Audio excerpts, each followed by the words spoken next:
হরে কৃষ্ণ। পবিত্রা রূপিণী একাদশী 5ই August 2025 মঙ্গলবার, শ্রাবণ মাসের শুক্লপক্ষের একাদশী ব্রত। পবিত্রা রূপিণী একাদশীর ব্রত মাহাত্ম্য কথা আজকের ভিডিওতে আমরা শ্রবণ করব। ব্রতের পারণের সঠিক সময়সূচি এবং পারণ মন্ত্র জেনে নেব। নমস্কার বন্ধুরা, আমি সুচরিতা। আমার রিয়ান সোনা সুচরিতার আরেকটি নতুন ভিডিওতে আপনাদের সকলকে স্বাগত জানাই। শ্রাবণ মাসের একাদশীর নাম হচ্ছে পবিত্রা রূপিণী একাদশী ব্রত।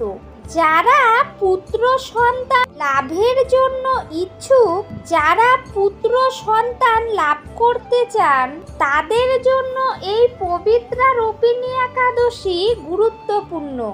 এই বছরে 5ই আগস্ট 2025 মঙ্গলবারে পালিত হবে এই একাদশী ব্রত।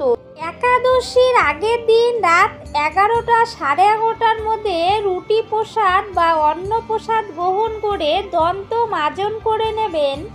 একাদশী ব্রতের ক্ষেত্রে ব্রতীদের সকল প্রকার রবিশস্য বর্জনীয়, পঞ্চ রবিশস্য বর্জন করতে হবে। যাদের পক্ষে সম্ভব নির্জলা উপবাস করা, সেটা সর্বোত্তম। আর যারা নির্জলা উপবাস করতে পারবেন না, তারা ফল মূল, জল, কাজু বাদাম, কাঠবাদাম, মিষ্টি আলু সেদ্ধ, আলু কুমড়ো সবজি, সাবুদানা ফ্রাই, সাবুদানার পায়েস, আলুর পায়েস প্রভৃতি গ্রহণ করতে পারবেন। এক্ষেত্রে একাদশীর সবজি পায়েস সিদ্ধ ঘি বা সূর্যমুখী তেল দিয়ে আপনারা রান্না করবেন। একাদশীতে কাউন, বাজরা, ওটস, চিয়া সিড, শ্যামাদানা, ছোলা গ্রহণ করা যাবে না, কারণ এগুলি পঞ্চ রবিশস্যের অন্তর্ভুক্ত। একাদশীতে বেশি বেশি হরিনাম জপ করবেন, তুলসী পরিক্রমা করবেন, তুলসীতে জলদান করবেন, ভগবানের সেবা পূজাদি করবেন, প্রাতঃস্নান করবেন, ভগবানের চরণ কমলে তুলসীপত্র অর্পণ করবেন, মঙ্গল আরতি করবেন। এই দিনে বেশি বেশি শাস্ত্র অধ্যয়ন করবেন, শ্রীমদ্ ভাগবত গীতা পাঠ বা শ্রবণ করবেন। নির্দিষ্ট একাদশীর মাহাত্ম্যটি পাঠ বা শ্রবণ করবেন। এইভাবে আপনারা প্রত্যেকটি একাদশী ব্রত পালন করবে। একাদশীর পরের দিন পারণের নির্দিষ্ট সময়ের মধ্যে অন্ন, রুটি, ছাতু প্রসাদ বা চিরা প্রসাদ গ্রহণ করে, যে কোনো প্রকার রবিশস্য গ্রহণ করে আপনারা পারণ সম্পন্ন করবেন। এই একাদশী হচ্ছে শ্রাবণ মাসের শুক্লপক্ষের একাদশী। এবার আমরা জেনে নেই পবিত্রা রূপিণী একাদশীর ব্রত মাহাত্ম্য কথা। একদিন মহারাজ যুধিষ্ঠির ভগবান শ্রীকৃষ্ণকে জিজ্ঞাসা করলেন, হে প্রভু, শ্রাবণ মাসের শুক্লপক্ষের একাদশীর নাম কি, তা কৃপা করে আমাকে বলুন। শ্রীকৃষ্ণ বললেন, হে মহারাজ, এখন আমি এই পবিত্র ব্রত মাহাত্ম্য বর্ণনা করছি।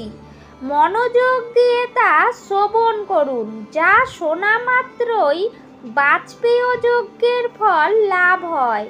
প্রাচীনকালে দাপর যুগের শুরুতে মহিজিৎ নামে এক বিখ্যাত রাজা ছিলেন। তিনি মাহিষ্মতি নগরে রাজত্ব করতেন, কিন্তু দুঃখের বিষয়ে তার মনে বিন্দুমাত্র সুখ শান্তি ছিল না। কেননা তিনি ছিলেন অপুত্র। পুত্রহীনের ইহলোক পরলোক কোথাও সুখ হয় না।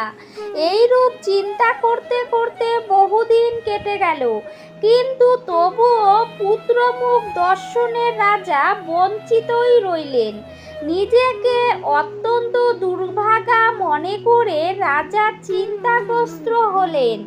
প্রজাদের সামনে গিয়ে বলতে লাগলেন, হে প্রজাবৃন্দ, তোমরা শোনো, আমি এই জন্মে তো কোনো পাপ কাজ করিনি, অন্যায়ভাবে আমার রাজকোষ বৃদ্ধি করিনি, ব্রাহ্মণ বা দেবতাদের প্রজাদের সম্পদ কখনো গ্রহণ করিনি, উপরন্তু প্রজাদেরকে পুত্রের মতো পালন করেছি, ধর্ম অনুযায়ী পৃথিবী শাসন করেছি, দুষ্টদের যথানুরূপ দণ্ড দিয়েছি, স্বজন ব্যক্তিদের যথাযোগ্য সম্মান করতেও কখনো অবহেলা করিনি।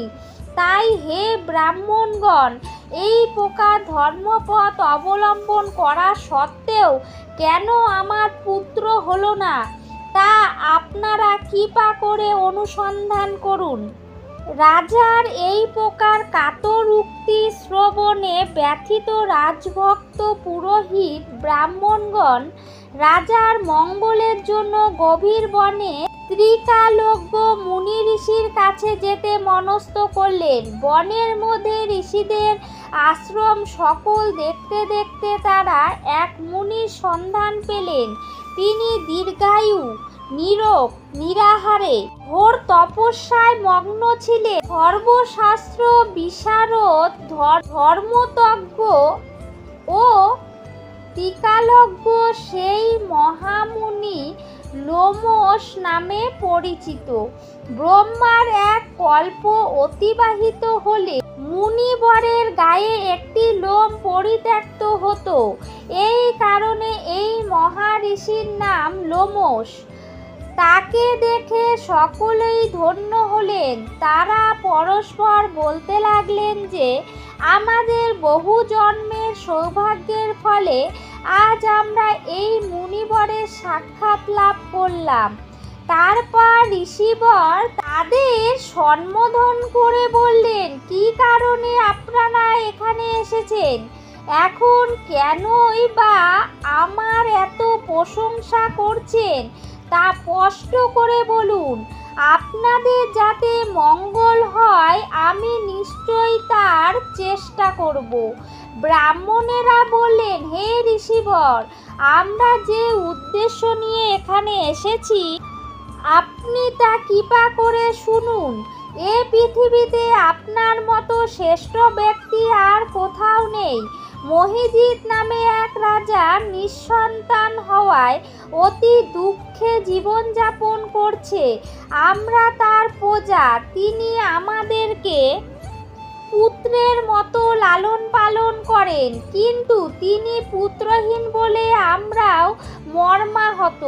তার দুঃখ দূর করতে আমরা এই বনে প্রবেশ করেছি। হে ব্রাহ্মণ শ্রেষ্ঠ রাজা, যাতে পুত্রের মুখ দর্শন করতে পারেন কৃপা করে তার কোনো উপায় আমাদের বলুন। তাদের কথা শুনে মুনিবর ধ্যানমগ্ন হলেন, কিন্তু কিছু সময় পর রাজার পূর্ব জন্ম বৃত্তান্ত বলতে লাগলেন। এই রাজা পূর্ব জন্মে এক দরিদ্র বৈশ্য ছিলেন। একবার তিনি একটি অন্যায় কার্য করে ফেলেন। ব্যবসা করবার জন্য তিনি এক গ্রাম থেকে অন্য গ্রামে যাতায়াত করতেন। এক সময় জ্যৈষ্ঠ মাসের শুক্লপক্ষের দশমীর দিনে কোথাও যাওয়ার পথে তিনি অত্যন্তই তৃষ্ণার্ত হয়ে পড়েন। গ্রাম প্রান্তে একটি জলাশয় তিনি দেখতে পান। সেখানে জল পানের জন্য যান। একটি গাভী ও তার বাছুর সেখানে জলপান করছিল। তাদেরকে তাড়িয়ে দিয়ে তিনি নিজেই জলপান করতে লাগলেন। এই পাপকর্মের ফলে তিনি পুত্র সুখে বঞ্চিত হয়েছেন, কিন্তু পূর্বজন্মের কোনো পুণ্যের ফলে তিনি এই রকম নিষ্কণ্টক রাজ্য লাভ করেছেন। হে মুনিবর, শাস্ত্রে আছে যে পুণ্য দ্বারা পাপ ক্ষয় হয়। তাই আপনি এমন একটি পুণ্য ব্রতের উপদেশ করুন যাতে তার প্রারব্ধ পাপ দূর হয় এবং আপনার অনুগ্রহে তিনি পুত্র সন্তান লাভ করতে পারেন। লোমশ মুনি বললেন, শ্রাবণ মাসের শুক্লপক্ষের পবিত্রা রোপণী একাদশী ব্রত অভীষ্ট ফল প্রদান করে। আপনারা যথাবিধি তা সকলে পালন করুন। লোমশ মুনির উপদেশ শুনে আনন্দ চিত্তে গৃহে প্রত্যাবর্তন করে তারা রাজাকে সে সকল কথা জানালেন। তারপর সকলে মিলে মুনির নির্দেশ অনুসারে ব্রত পালন করলেন। তাদের সকলের পুণ্যফল রাজাকে প্রদান করলেন। সেই পুণ্য প্রভাবে রাজমহিষী গর্ভবতী হলেন। উপযুক্ত সময়ে বলিষ্ঠ সর্বাঙ্গ সুন্দর এক পুত্র সন্তানের জন্মদান করলেন। ভবিষ্যত্তর পুরাণে এই মাহাত্ম্য বর্ণিত হয়েছে। এই ব্রত মাহাত্ম্য যিনি পাঠ বা শ্রবণ করেন তিনি সর্বপাপ থেকে মুক্ত হবেন, পুত্র সুখ ভোগ করে অবশেষে দিব্যধাম প্রাপ্ত হবেন। এই হচ্ছে পবিত্রা রূপিণী একাদশীর ব্রত মাহাত্ম্য কথা। এবারে জেনে নেই পারণের সময়সূচি। 5ই আগস্ট সকাল 5টা 10 থেকে 9টা 29 পর্যন্ত পারণের সময়। সঠিক পারণের সময়ের মধ্যেই আপনারা পারণ সম্পূর্ণ করবেন। পারণের মন্ত্র হচ্ছে অজ্ঞানতিমিরন্ধস্য বোতে নানেন কেশব প্রসিদ সুমুখনাথ জ্ঞান দৃষ্টি প্রদভব। নির্দিষ্ট সময়ের মধ্যেই আপনারা পারণ মন্ত্র বলে আপনারা পারণ সম্পূর্ণ করবেন। ভিডিওটি আমার এই পর্যন্তই বন্ধুরা। ভিডিওটি ভালো লাগলে লাইক কমেন্ট শেয়ার করবেন। নতুন বন্ধুরা আমার চ্যানেলটিকে সাবস্ক্রাইব করে পাশে থাকার অনুরোধ জানাচ্ছি। সে থাকা নোটিফিকেশান অল করে রাখলেই আমি যখনই নিত্য নতুন ভিডিও আপলোড দেব আপনাদের কাছে খুব সহজেই পৌঁছে যাবে। সবাই ভালো থাকবেন, সুস্থ থাকবেন। হরে কৃষ্ণ, রাধে রাধে।